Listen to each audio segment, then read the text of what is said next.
इसकी तामील ज़रूरी होने के साथ साथ बहुत से फ़वाइद का हामिल भी हुआ करती है। लिहाजा उनके हुक्म को अमली जामे पहनाने के लिए ही मैं आप हजरात के रूबरू आने की हिम्मत जुटा पाया हूँ और खुदाबंद कुद्दूस से इन अल्फाज के साथ दुआ गू हूँ कि मुलामत में न घिर जाऊं, खजालत से न मर जाऊं। खुदा मेरी ज़बां को तू फसाहत दे, बलागत दे। दोस्तों, यूं तो शबे रोज जलसे और जुलूस हुआ करते हैं, मजलिसें और महफिलें सजा करती हैं, लेकिन हर महफिल की बात एक जैसी नहीं होती। कोई महफिल दुनिया भर की बकवास पर मुनहसिर होती है तो किसी में बेहयाई का अलल ऐलान मुजाहिरा किया जाता है, किसी में उर्दू का शमा रोशन किया जाता है तो किसी में कव्वाली की सदाएं बुलंद होती हैं। कहीं उर्स और मेला लगाया जाता है तो कहीं ढोल और ताशे बजाए जाते हैं। ऐसी महफिलें अक्सर ऐश परस्त लोगों की हुआ करती हैं। उन मजलिसों का दीनी मजलिसों से कोई वास्ता नहीं होता। ऐसी महफिलों में शिरकत आमाल नामे में गुनाहों का इजाफा ही करती है। बल्कि आपको बतलाता हूँ कि दीनी मजलिस किसे कहते हैं। दीनी महफिलें तो वह हुआ करती हैं जिनमें दीनदारों का जिस्म कसीर नजर आए। दीनी मजलिस वो होती है जिनमें कुरान और हदीस की बातें हो। दीनी जलसे वो कहलाते हैं जिनमें अल्लाह और उसके रसूल की बातें हो। दीनी इज्तिमा तो उसे कहा जाता है जिसमें आने वालों को तहजीब और तमद्दुन के मोती, अखलाक और किरदार के खुशबूदार फूल, हया और पाक दामनी का दर्स और अमन व अमा का पैगाम दिया जाता है। जहाँ उलमाए दीन की कुर्बत व सेहत मिलती हो, अकाबिरीन औलिया की ज़ियारत नसीब होती हो, ईमानी तरावत हासिल होती हो, क़ल्बी राहत नसीब होती हो, दिमागी सुकून मिलता हो। हजरात, आइए अब हम अपने इजलास की कामयाबी के लिए रहनुमाई की तलाश करें, क्योंकि किसी भी जलसे और इजलास की कामयाबी एक ऐसे रहनुमा की रहनुमाई, एक ऐसे रहबर की रहबरी, एक ऐसे सरपरस्त की सरपरस्ती, एक ऐसे सदर की सदारत, एक ऐसे कायद की क़ियादत पर मुनहसिर होती है जो ज़हद व तक़वा, खुलूस व लिल्लाहियत, जूद व सखा, अमानत व सदाकत, फ़हम व फ़िरासत, जुरअत व हिम्मत, नीज़ इल्म व सलाहियत की हामिल और शिद्दत व हिदायत की हामिल और इंदल्लाह व इंदन्नास मकबूल। अल्हम्दुलिल्लाह, हमारे आज के जलसे को ऐसी ही बहुत सी हजरात में सदारत के लिए हजरत मौलाना मुफ्ती मोहम्मद सईद साहब को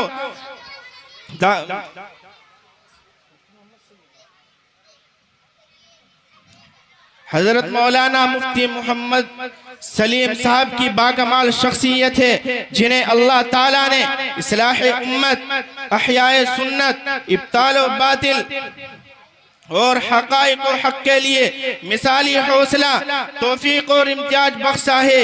फिर अम्र बिल मारूफ और नही अनिल मुनकर के जज्बे के साथ साथ बयानी का भी खासा मलिका और शान जाज़िमियत अता फरमाई। मुझे उम्मीद ही नहीं बल्कि पुख्ता यकीन है कि इस हुस्न इंतिखाब लाजवाब के आप हजरात पर भरपूर ताईद फरमाएंगे। हजरात, अब हम सदर साहब की इजाजत से अपने इजलास का बाज़ाब्ता आगाज करते हैं। तो आइए सबसे पहले खुदाए पाक के उस पाक कलाम की पाकीज़ा आयतों से बरकत हासिल करें, जिसका हर हर्फ, हर लफ्ज, हर नुक्ता, हर सुकून अपने अंदर बरकतों के खजाने समोए हुए हैं कि जिसकी बरकत से इंसान को इंसानियत मिली, शैतान की शैतानियत में कमी आई, सारी दुनिया में हिदायत की शुआएं फूटी, कुरान आया तो एक नई शरीयत का आगाज हुआ। गुलिस्तान अर्ज में वहदानियत का रंग छा गया। धरती पर ईमानी फजा कायम हुए। दीन इस्लाम का परचम सारे आलम में लहराया। क़ुव्वत व मोहब्बत की शुआएं रोशन हुई। जहालत व जलालत की वादियों में भटकी हुई कौम को राह हिदायत मिली। शिर्क व बुत परस्ती के सूरज को हमेशा के लिए गहन लग गया। अब तो माबूद के दरमियान एक खुशगवार रिश्ता कायम हुआ। बंदों पर खुदा के बेपया इनामात हुए। इंसान और जिन्नात को क़यामत तक के लिए एक दस्तूर जिंदगी मिला। चोरी और डाका जनी की राहें बंद कर दी गई।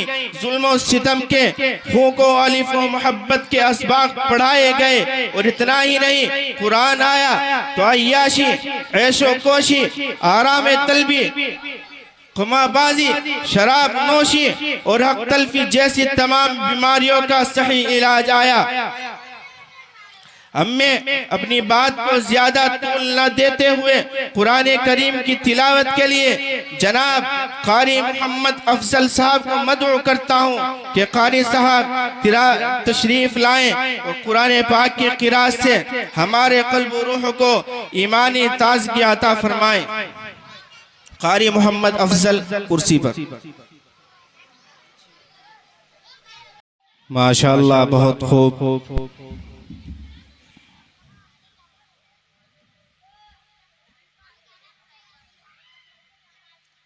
किसी ने कुछ लिखा कुरान का पढ़ दिया।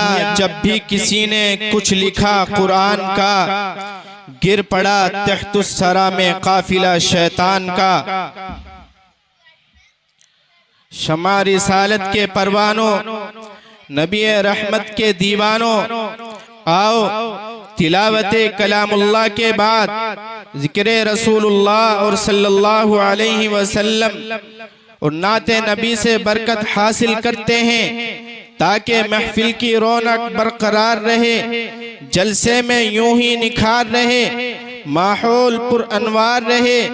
ये हवा भी मुश्कबार हो, ये फिजा भी खुशगवार हो, मौसम में रंगे बहार हो, हम पर रहमतों की बौछार हो, फलक तक फरिश्तों की कतार हो और दिल इश्क नबी से सरशार हो।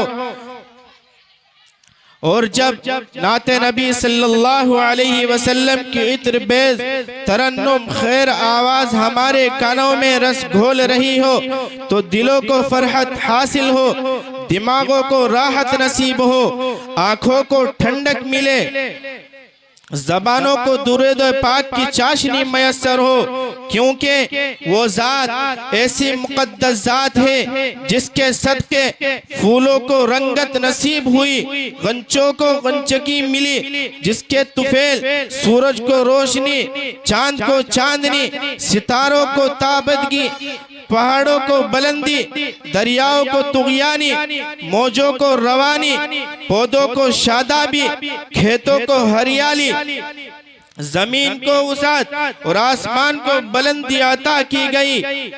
तो आइए इसी नबी रहमत की बारगाह में अजमत में अक़ीदत व मोहब्बत का नजराना पेश करने के लिए आवाज दें एक ऐसे नात खां को जिसे सुनने के लिए वक्त ठहर जाता है, और जब उसकी आवाज हवाओं में घुलकर बिखरती है तो हवा भी कुछ देर के लिए रुककर उस नात खां की आवाज से लुत्फ अंदोज होती है।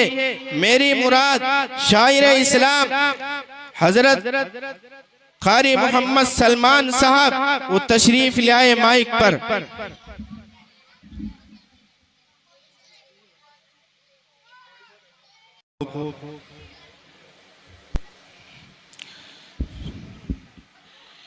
रिसालत को शरफ है ज़ात अक़दस के ताल्लुक से, रिसालत को शरफ है ज़ात अक़दस के ताल्लुक से, नबूवत नाज करती है कि ख़त्मुल अंबिया तुम हो, कहाँ मुमकिन तुम्हारी नात हजरत मुख्तसर ये है, दो आलम मिल के जो कुछ भी कहें उससे सिवा तुम हो।